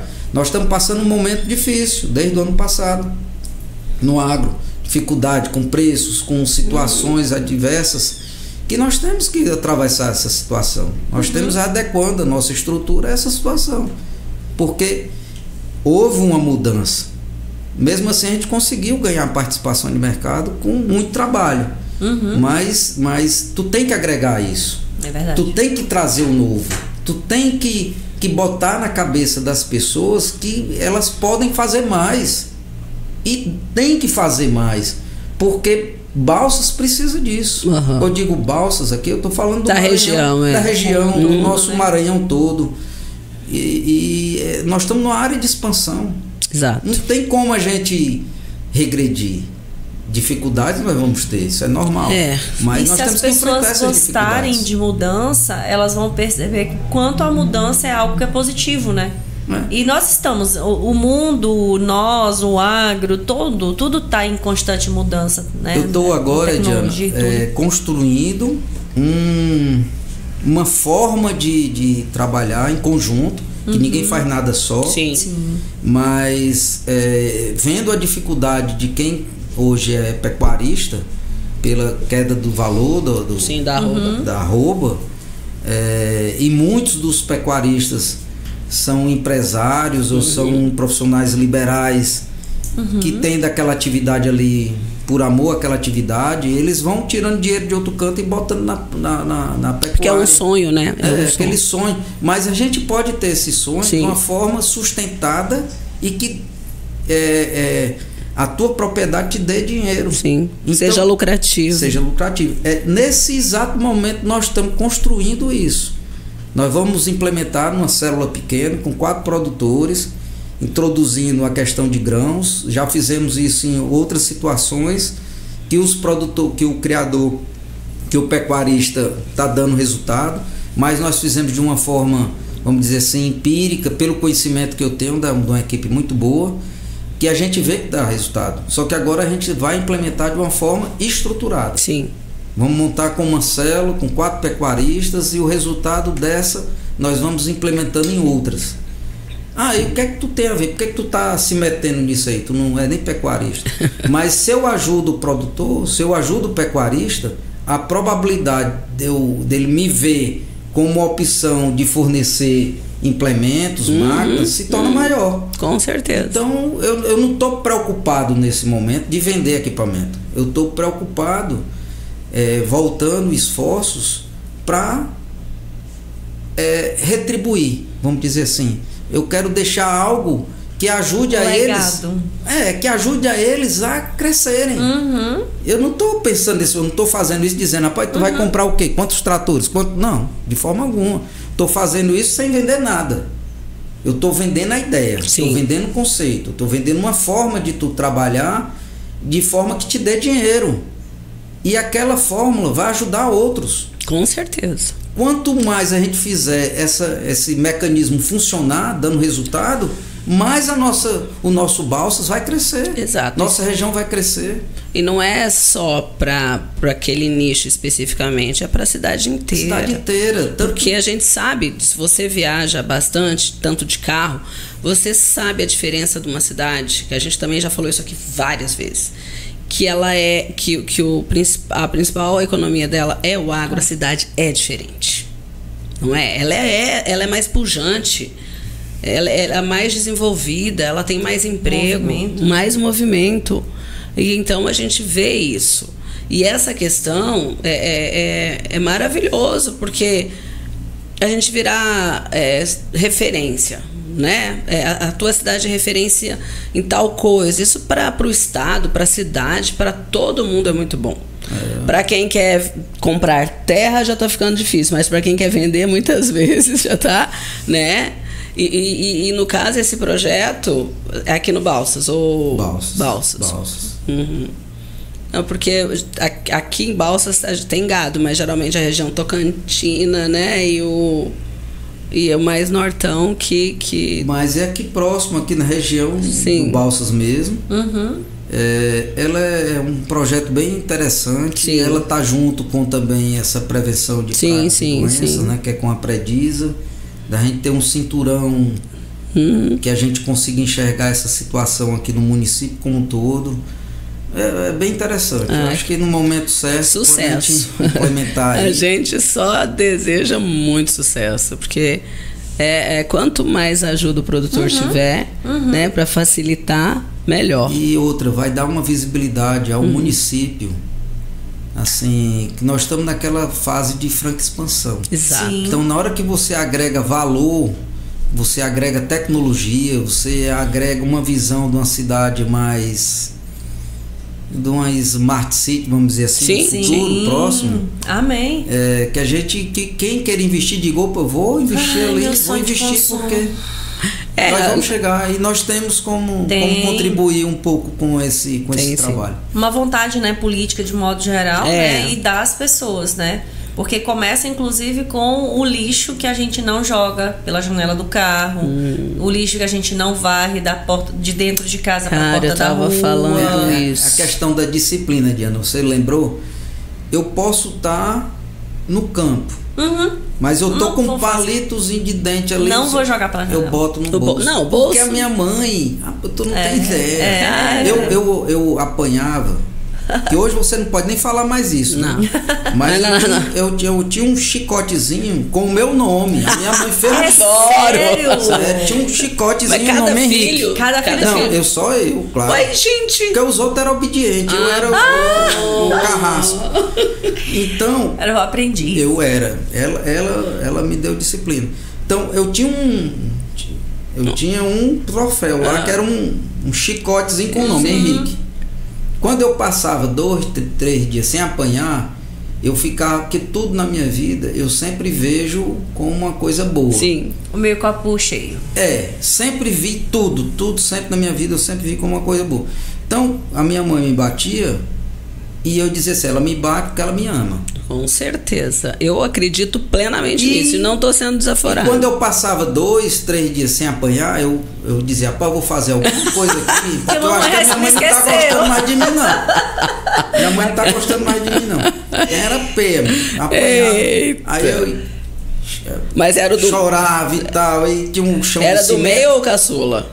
Você o mais velho. Você era o mais velho? O mais velho. Eu já dei trabalho. E aí ela ainda teve mais, porque geralmente se a gente teve mais velho trabalhoso, a gente dá uma segurada. Eu comecei a dando trabalho a ela porque eu não comia, que ela gostava de menino gordo.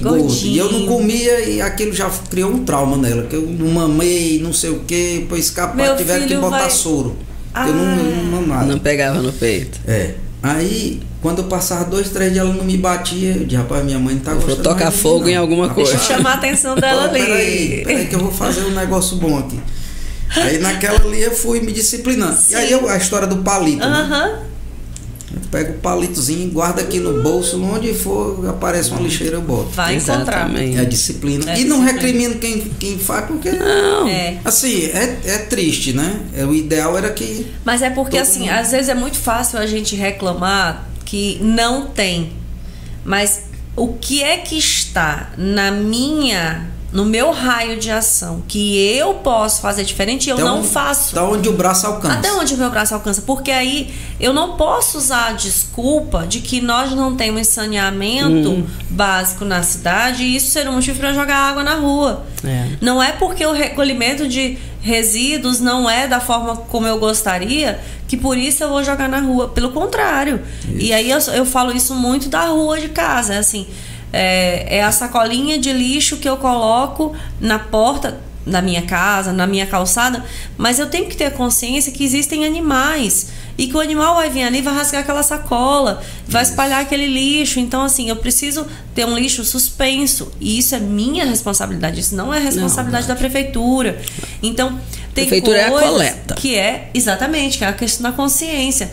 Aí vem aquilo que a gente até também falou em outros programas, que são atitudes simples que vão fazer a diferença. Quer dizer, quebrou um vidro na minha casa, como que eu faço? Não vou colocar no lixo comum, porque eu posso machucar uma outra pessoa, né? E, então, assim, são atitudes simples que vão gerar resultado de modo geral. Dentro do agro, fora do agro, é na indústria, né? Balsas é uma cidade que está crescendo, então assim, hoje a gente já tem uma indústria, a gente já tem data para começar. Isso. Então, que tipo de profissionais que a gente está formando?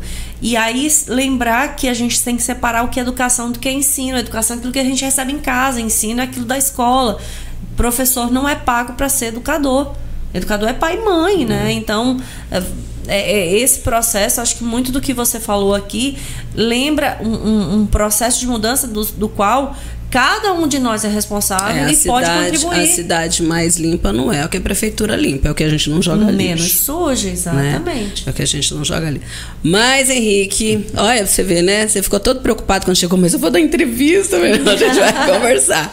E é o papo, né, Diana? Delícia. Gostoso. Delícia. E aí... Eu fico assim, um pouco assim, com o pé atrás de falar, porque eu prefiro ficar nos bastidores, entendeu? Assim, mas as pessoas muitas vezes precisam conhecer o personagem, saber como é que foi que ele chegou até aqui. Eu acho isso importante. Não é a pessoa se gabar, não é que a pessoa querer aparecer. E a história, que muitas vezes vai ter um jovem ouvindo que vai falar, poxa vida, eu quero ser assim, né? Uhum. Eu quero chegar onde ele chegou. Então eu acho que isso vale muito a pena. Vale ressaltar aqui, de todo esse nosso trabalho, o resultado que a gente vem almejando é o resultado da equipe, né? Sim. E quando eu falo com a turma que está conosco ainda, que já saiu muita gente, já entrou e tal, nessa construção, nesse resultado, tá todos aqueles que passaram. Sim. E na construção da marca, por mais que teve alguma dificuldade no passado, também. Mas nós representamos marcas que outros vieram no passado e também contribuíram. E que sonharam, que fizeram. Construíram. Exato. Como o grupo Entreposto veio, tinha Alfa, como o seu Chico da Comarive. A gente sempre é lembrado, é a volta da Comarive, é o seu Chico da Comarive. Então eu tenho um respeito muito grande por essa história, por esse legado, por tudo que construiu, não só das nossas marcas que nós detemos hoje, mas das outras marcas, como o seu Chico da Lavra Norte. Nunca tive o prazer de sentar com ele e conversar, mas eu conheço um pouco da história dele e o respeito que a gente tem por aquela história. Então nós somos marcas diferentes, cada uma tem um ponto melhor, um outro a melhorar, mas são histórias de pessoas que vieram, trouxeram a família, construíram, acreditaram, deram o braço com o produtor, foram juntos. Então a gente tem que ter esse respeito, esse reconhecimento. Exato. É como agora recente saiu, eu tive que desligar algumas pessoas, uma pessoa saiu do nosso time, gosta muito dessa pessoa, e um gerente de outra marca entrou em contato comigo, mas por quê? Então vamos dizer, eu abri até a questão da estratégia, por que foi feito, mostrando um pouco da visão da estratégia da própria ACO, nossa, por que que aquele profissional a gente não conseguiu encaixar, que eu não gostaria de ter perdido. Ele disse, Henrique, eu vou dar a oportunidade a essa pessoa. Eu entendi aí qual foi. Então eu não tenho nenhum milímetro de abrir a informação, porque nós estamos todos com o mesmo desafio. Numa marca não vai conseguir vender tudo. Não. Nunca. Não. E seria ruim para o mercado. Seria ruim para o produtor. Então nós estamos na mesma luta. A mesma.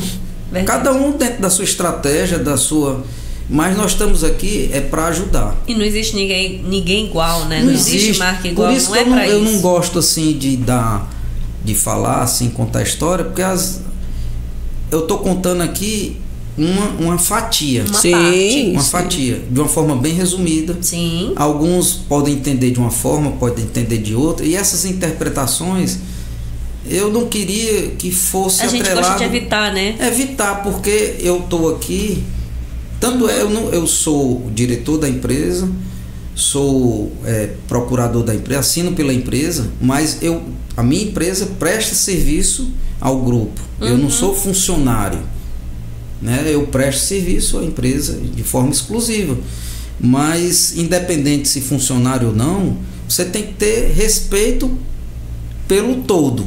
Não é o Henrique que fez isso, foi a forma de pensar da estrutura da empresa, dos acionistas que estão por trás, que investem muito dinheiro. É muita gente. Muita gente, é muita coisa envolvida, é muito dinheiro, é muito recurso, é muita aposta. Exatamente. Né? E aí você está à frente de um negócio desse, que eu sou diretor da divisão agro do grupo. Até a Ediana perguntou, como é essa estrutura? É independente? Nós temos um vice-presidente que cuida da parte de pesados do grupo. Eu sou diretor da divisão agro, das 3 marcas, dos 4 estados. Mas tem toda uma estrutura. Mas não é o Henrique. É isso que eu quero deixar bem claro. Não, sim. É a equipe toda. Sim, é uma empresa. Foi eu que fiz isso, entendeu? É o pessoal que está ali, né? Todo mundo junto. Ninguém faz nada só. Você Não. pode ter, botar bilhões, os melhores equipamentos, melhor tudo. Se não tiver gente comprometida, não adianta. Não vai para canto nenhum. Verdade. Seu Henrique, a gente quer agradecer novamente a sua disponibilidade por ter contribuído e contado essa história, né? Uma parte dessa história, da sua história, um pouco da história da empresa também, né? Então, assim, até para as pessoas conhecerem um pouco mais e deixar as palavras finais aí, e o senhor fique à vontade. O microfone é todo seu. Obrigado pela oportunidade, sucesso, eu torço por vocês. Obrigada. Eu acho que é um programa assim, tenho certeza do valor desse programa, do alcance dele, daquela forma que vocês começaram sem nem saber exatamente como ia ser, e a coisa vai dando consistência. Vocês vão estabelecendo elos com outras associações de outras cidades, outros estados. Isso agrega valor ao nosso Balsas. Isso é de extremamente importância. Eu parabenizo pelo trabalho e espero que vocês cresçam numa velocidade maior. Porque vocês merecem crescer nessa velocidade maior. A gente aceita. E também deixar esse registro, eu acho que é importante. Desde 2019 até agora, sempre que a gente precisou do Balsas, seja do Cine, seja da prefeitura, seja dos órgãos que liberaram a obra, nós sempre fomos muito bem acolhidos. É uma coisa diferente. Nunca ninguém chegou colocando uma dificuldade para vender a facilidade. Sempre foram em cima da facilidade. Uma vez eu me surpreendi, eu estava construindo lá e chegou uma equipe de fiscalização. Eu fiquei já preocupado, né? Mas aí a pessoa chegou e disse: eu estou vindo aqui só para dar uma orientação. Você entregou a documentação toda lá, mas essa daqui está faltando. Vê se providencia aí. Você tem? Não, vou ligar e tal. Não tem. Não vou nem botar prazo para apresentar, é só para deixar tudo. Para deixar claro que está faltando. Legalizado lá e tal. Então, é isso que a gente precisa. A gente precisa desse envolvimento de todos, seja de qual esfera for. Nós temos que pensar no Balsas como um corpo unificado, como um organismo vivo. Um organismo como qualquer corpo. Nosso corpo necessita de um exercício físico, de uma alimentação adequada, balanceada e tal. É a mesma coisa, é um organismo de uma cidade. É como a Ediana bem colocou. Vai até onde tu consegue ir, faz a tua parte. Não te preocupa muito com os outros, não. O teu exemplo vai arrastar outros. Arrasta, sim. Isso é que a mensagem final é: faça o teu melhor. Sempre procure tirar mais do que você acha que tem, porque você tem. Porque essa é uma força que não é nossa. Isso aí veio de Deus. Eu acredito muito em Deus. Eu também. E é isso aí. Vamos retribuir dando o nosso máximo. Em agradecimento ao dom da vida. Amém. Amém. Não precisa falar mais nada, não. É só agradecer. Só gratidão. agradecer mesmo. E com uma frase dessa e com um sentimento desse, né, de gratidão, eu acho que não tem forma melhor da gente encerrar o programa de hoje. O programa de hoje foi encerrado com sucesso. Com louvor. E até o próximo. Gente. Obrigada por nos acompanhar até aqui. Mais um Chama na Botina e até o próximo. Tchau, tchau. Se Deus quiser.